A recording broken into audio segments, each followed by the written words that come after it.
MCU में आ गई है खलबली।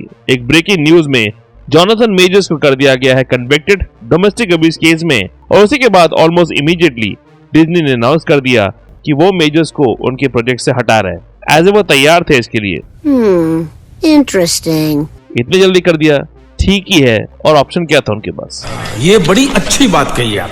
तो अब क्या होगा कैंग का? क्या एमसीयू वाले छोड़ देंगे कैंग का पलड़ा और चले जाएंगे डॉक्टर डूम की तरफ, या कोई नया विलन इंट्रोड्यूस होगा इस मल्टीवर्स सागा के लिए? चले जाने की कोशिश करते हैं इस वीडियो में।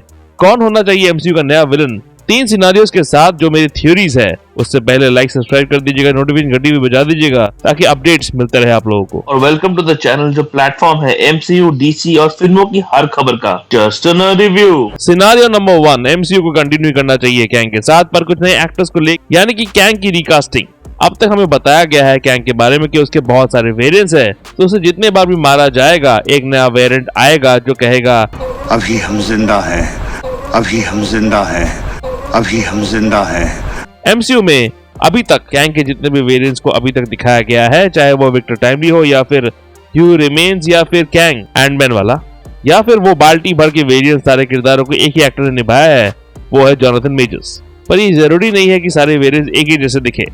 लोकी सीजन 1 में दिखाया गया है कि टॉम हिडलस्टन के अलावा लोकी के किरदार दूसरे एक्टर्स ने भी निभाए हैं, जिनमें शामिल थे रिचर्ड ई ग्रांट जिन्होंने निभाया था ओल्ड लोकी को, सोफिया दी मार्टिनो ने निभाया था लेडी लोकी उर्फ सिल्वी का किरदार, जैक व्हील थे किड लोकी, दियोबिया ओपरी थे बोसफुल लोकी। ये एकमात्र एग्जांपल नहीं है जहां अलग अलग एक्टर्स ने एक किरदार के वेरिएंट का रोल निभाया है। कैप्टन मार्वल का किरदार ब्री लार्सन के अलावा लशाना लिंच ने भी निभाया है। जॉन क्रेजेंस्की ने doctor strange in the multiverse of madness में रीड रिचर्ड्स का किरदार निभाया था, पर अब आने वाले एमसीयू फैंटास्टिक 4 में कोई दूसरा एक्टर इस किरदार को निभाएगा, जो हो सकता है पेड्रो पास्कल हो आर्टिकलों के मुताबिक। तो इतना लंबा चौड़ा लिस्ट देखने के बाद आप समझ गए होंगे कि मैं कहना चाहता हूँ कि दूसरा एक्टर भी कैंग का किरदार निभा सकता है। मैं तो इतना कहूंगा कि एक से ज्यादा एक्टर को भी एमसीयू वाले कास्ट कर सकते हैं कैंग। तो एक एक्टर रामाटट का किरदार निभाएगा, दूसरा नेथानियल रिचर्ड्स का, दूसरा मिस्टर ग्रिफिन का, और भी बहुत सारे वेरिएंट्स का रोल कुछ एक्टर्स मिलकर निभा सकते हैं, और ये सब मिलकर बना सकते हैं कैंग डिनेस्टी। कैंग की जर्नी को खत्म करने की जरूरत नहीं है, जस्ट बिकॉज जोनाथन मेजर्स को निकालने की जरूरत पड़ गई है उनकी कन्विक्शन की वजह से। सिनारियो नंबर 2, डॉक्टर डूम का आगमन, जिस पर अटकलें चल रही थी कि अब विक्टर वॉन डूम की तरफ जा सकती है एमसीयू, जहां कैंग डिनेस्टी बन जाएगी डूम कॉन्क्वेस्ट। यहाँ तक कि कास्टिंग की भी खबरें चल रही थी, जहां मैट्स मिल्किंसन की बातें चल रही थी कि वो डूम बन सकते हैं। अब जितना मुझे याद है मैट्स डॉक्टर स्ट्रेंज 1 में दिख चुके हैं एज अ विलन, तो फिर यहाँ डूम का किरदार में कास्ट कैसे करेगी एमसीयू? जस्टिफाई कैसे करेगी? जमेगा नहीं। डूम एक बेहतरीन किरदार है इस मल्टीवर्स सागा में आने के लिए, पर not as a main villain.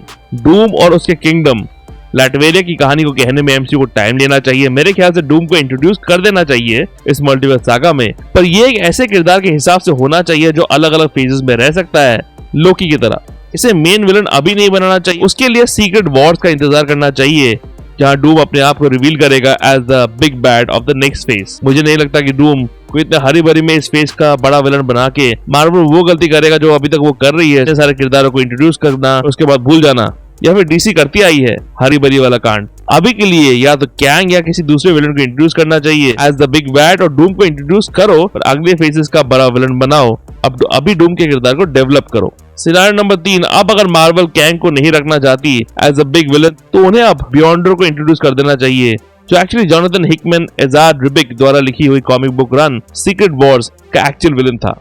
यहाँ बियॉन्डर को एज ए क्लैन दिखाया जा सकता है, जो 616 समेत दूसरे दुनिया हीरोज विलन्स को पकड़ के बैटल ग्राउंड में ले जाएगा, जहाँ सब एक दूसरे के खिलाफ लड़ सकते हैं। बियॉन्डर्स मॉलिक्यूल मैन नाम के विलन को भी भेज सकते हैं अलग अलग यूनिवर्स में, जिसके पास पावर्स है इनकर्जन करने का। इनकर्जन जिसका डेफिनेशन है एमसीयू के हिसाब से ये An incursion occurs when the boundary between two universes erodes and they collide, destroying one or both entirely. Molecule man introduce हो सकता है एज अ मेन विलन, जो अलग अलग फिल्मों में दिखेगा, और बाद में जाके पता चलेगा कि बियॉन्डर इनके पीछे है। तो मॉलिक्यूल मैन और बियॉन्डर्स होने चाहिए अब विलन्स, अगर मार्वल कैंग को वापस लाना नहीं चाहती तो। इसका मतलब ये भी है कि कैंग डिनेस्टी नाम की अब और कोई मूवी नहीं होगी, इसलिए शायद कैंग डिनेस्टी के राइटर जेफ लवनेस को एमसीयू ने बाहर निकाल दिया है, और शैंग-ची डायरेक्टर डस्टिन डैनियल क्रेटन जो कैंग डिनेस्टी डायरेक्ट करने वाले थे, उन्होंने भी अपना नाम वापस ले लिया है। अब कैंग डिनेस्टी को कहा जा रहा है एवेंजर्स 5 एमसीयू के गलियारों में। तो हो सकता है कि एमसीयू इसी प्लान के साथ आगे बढ़ रही हो और मेरी बात सुन रही हो। डालती हूँ। तो एमसीयू बियॉन्डर और मॉलिक्यूल मैन को इंट्रोड्यूस कर सकती है एज अ न्यू विलन अगर कैंग की कहानी का खात्मा करना चाहती हो तो। यह है मेरे व्यूज जोनाथन मेजर्स की कन्विक्शन और कैंग की रिकास्टिंग या कुछ और सिनारियोस पर। आपके व्यूज क्या है? क्या करना चाहिए एमसीयू वालों को अब जब उनका मेन एंटागनिस्ट निभाने वाले एक्टर को निकालना पड़ा है उनको?